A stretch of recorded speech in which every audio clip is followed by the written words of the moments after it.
Sud Radio, Osez entreprendre, Thomas Binet. Et comme tous les dimanches, c'est l'heure de vos rendez-vous économiques en compagnie de Thomas Binet. Bonjour mon cher Thomas. Bonjour Maxime. Au programme d'Osez entreprendre ce matin. Être en avance sur son marché, est-ce un avantage ou parfois un risque ? Naturalia, pionnier du bio, contraint aujourd'hui de se réinventer face à un consommateur plus exigeant. Et on parlera aussi d'un secteur en pleine mutation, l'automobile, avec Yoni Dayan, qui est fondateur de Simplicicar. Faut-il encore acheter des véhicules neufs ou le vrai marché est-il désormais celui de l'occasion ? Et puis un moment décisif pour toute entreprise, le recrutement. Comment détecter un bon profil en quelques minutes sans se tromper ? Ecoréseau Business, le magazine de référence pour entreprendre, présente Sud Radio, Osez entreprendre, la saga des entreprises. Thomas, pour commencer ce rendez-vous économique, on va parler d'une enseigne qui a fait du bio avant tout le monde, et c'est Naturalia. Alors c'était quoi, une conviction ou c'était un véritable coup de flair à l'époque ? C'était un coup d'avance surtout Maxime. Naturalia naît en 1973 à Paris, boulevard Magenta.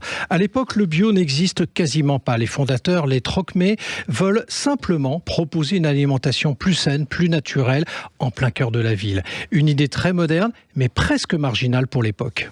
Et pourtant, la marque va grandir et même structurer tout un marché derrière elle. Oui, parce que Naturalia ne vend pas que des produits, elle défend une vision, favoriser le local, refuser certains modes de production, sélectionner avec exigence et surtout, elle innove très tôt. E-commerce dès 2001, développement en centre-ville, puis intégration dans le groupe Monoprix en 2008, tout en gardant son ADN. Mais ces dernières années, le bio a connu un vrai coup de frein. Est-ce que Naturalia a vacillé ou elle a gardé le cap ? Comme tout le secteur, à partir de 2021, les consommateurs arbitrent. Le bio est perçu comme plus cher, alors Naturalia doit évidemment se réinventer. Rendre le bio plus accessible, plus pratique, plus ancré dans le quotidien. Et aujourd'hui, ça donne quoi ? Naturalia repart de l'avant, nouveaux concepts comme la ferme, développement du snacking bio, livraison rapide, e-commerce en forte hausse. La marque essaye de prouver qu'on peut rester exigeant tout en étant accessible. En clair, passer du bio militant au bio du quotidien. Sud Radio, Osez entreprendre, l'invité. Thomas, nous sommes avec Yoni Dayan, le fondateur de Simplicicar, qui est un réseau de franchises spécialisé dans la distribution de voitures d'occasion. Bonjour Yoni Dayan. Bonjour. Le marché de l'automobile évolue énormément, ça on le voit quasiment chaque jour. Est-ce qu'acheter une voiture neuve est devenu l'erreur fatale pour un consommateur aujourd'hui ?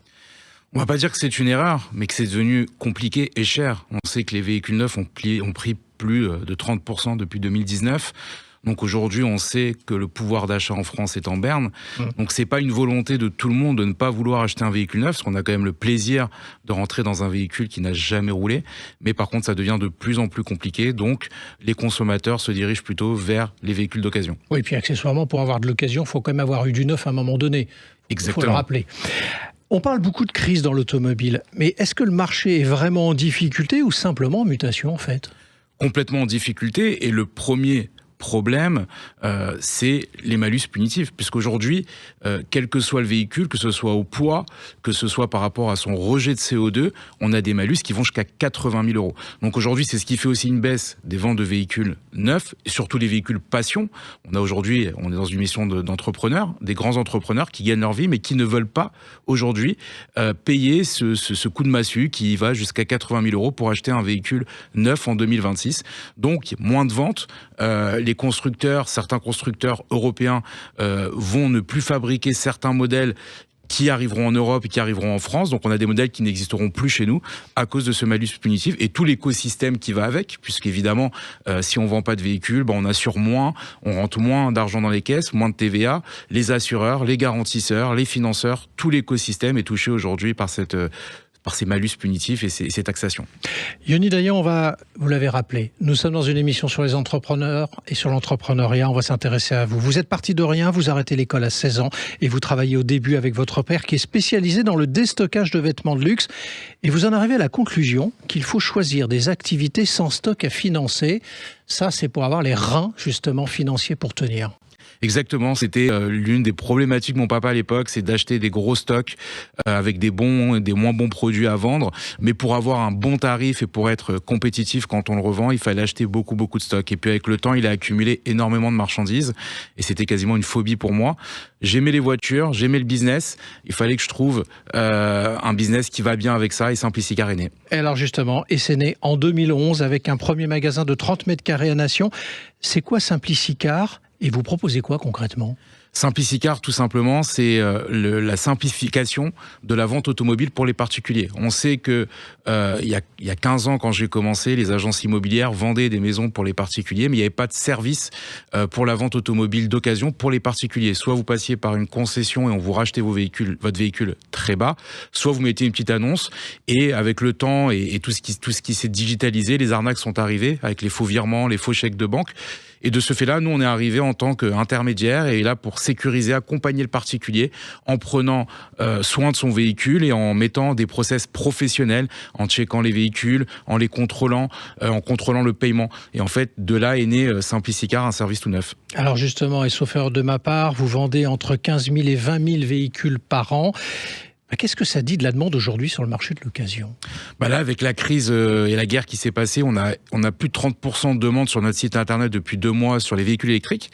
Donc à un moment donné, les véhicules électriques n'étaient pas trop à la mode. Là, ça redevient, parce que quand on voit le prix à la pompe à essence, en fait, on a beaucoup de demandes sur les véhicules électriques, on en vend de plus en plus. Donc voilà un petit peu les modèles phares de ces 2 derniers mois. Vous pensez que c'est conjoncturel ou structurel ce passage à l'électrique ? Parce qu'évidemment, on voit bien le prix de l'essence. Donc évidemment, les gens ont tendance à dire tiens, on va aller vers l'électrique. Mais c'est pas lié simplement à la période ? Alors, pour moi, c'est lié à la période. C'est lié aussi à autre chose. C'est-à-dire qu'on a aujourd'hui des constructeurs asiatiques qui arrivent en France avec des prix très compétitifs, même s'ils sont taxés quand ils arrivent en Europe.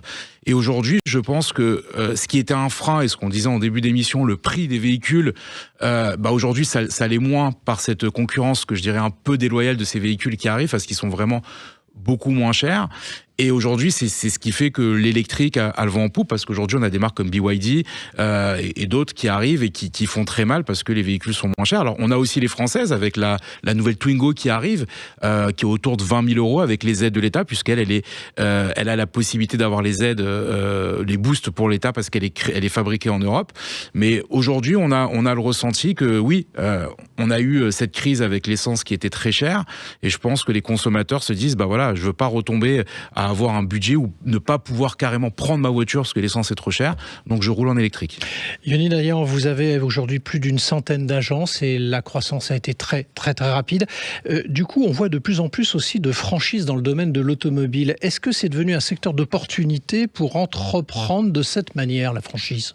Oui, alors c'est comme tout, quand il y a un modèle qui fonctionne, il est souvent dupliqué, copié.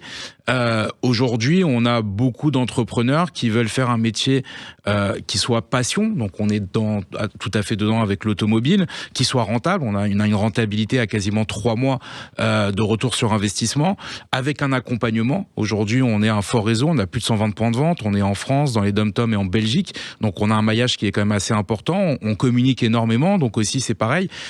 Être indépendant aujourd'hui, c'est ne pas pouvoir avoir des budgets de communication qu'une grosse entreprise comme Simplicicar peut avoir, et ça, on fait bénéficier à nos franchisés. Alors justement, vous avez été élu également meilleur distributeur automobile plusieurs années de suite. C'est quoi, selon vous, la recette de cette régularité ? C'est beaucoup de travail, comme je dis souvent, c'est beaucoup de travail, de rigueur, avoir une rigueur de travail, ne rien laisser, la virgule ne doit pas être laissée mise de côté, il faut vraiment avoir une rigueur importante, et les équipes, parce que je suis entouré d'équipes de tout domaine, que ce soit dans la direction du réseau, que ce soit dans le marketing, dans le digital, que ce soit dans l'accompagnement des franchisés, et c'est très important parce que un franchisé aujourd'hui, c'est un entrepreneur qui veut prendre moins de risques s'il faisait son projet tout seul, et pour ça, il faut derrière qu'il soit accompagné. Donc nous, aujourd'hui, on a les équipes qui accompagnent à tous les domaines, depuis la signature du contrat jusqu'à la recherche des locaux, jusqu'à l'installation et le suivi au quotidien, parce que, encore une fois, c'est pas qu'au départ qu'un franchisé a besoin de nous, c'est tout au long de son contrat. Ma ultime question pour vous en quelques mots, c'est quoi le vrai risque quand on développe un réseau trop rapidement ? On a vu, je l'ai dit, vous avez développé très rapidement. Quelquefois, c'est trop rapidement pour certains entrepreneurs. On a des crises aussi qui sont liées à une croissance trop importante. C'est quoi pour vous ? Alors, Je suis pas tout à fait d'accord parce qu'en 10 ans, parce que la franchise a été montée en 2015, en 2025, on a fait 120 points de vente. Donc, on était à 100 points de vente en 2025, on a fait 20 en 2026, donc on a une moyenne à peu près de une dizaine d'ouvertures par an. Ouais. Il y a eu un pic ces dernières années parce que post-Covid, beaucoup de personnes se sont dit, bah voilà, on est passé à côté d'une crise assez folle et aujourd'hui, moi, je voudrais entreprendre, je veux plus être salarié. Là, on a eu un boom juste après le Covid. Mais réellement, par rapport au développement qu'on a pu avoir en 10 ans, c'est pas si gros que ça. Il n'y a pas de risque majeur. Non, il n'y a pas de risque parce qu'aujourd'hui, alors, il y a eu des erreurs, comme tout entrepreneur. C'est celui qui ne fait rien, qui prend pas de risque, qui aura pas de soucis. Mais on a su rebondir, on a su recadrer, on a su aussi prendre les bonnes personnes pour gérer toutes les problématiques qu'on peut rencontrer dans un réseau. Merci à vous. Merci beaucoup, Yoni Dayan, d'être passé du côté d'Oser Entreprendre. Et je rappelle donc que vous êtes le fondateur de Simplicicar. Sud Radio, Oser Entreprendre, les essentiels de l'entrepreneuriat. Thomas, pour clore cette première parenthèse économique, un sujet, c'est vrai que souvent en entretien, on a parfois 45 minutes pour décider si quelqu'un va rejoindre l'équipe ou pas. Alors qu'est-ce qu'il faut vraiment observer pour détecter si on est face à un bon profil ? Je passe sous le contrôle de notre invité qui a dû recruter des dizaines et des dizaines de personnes.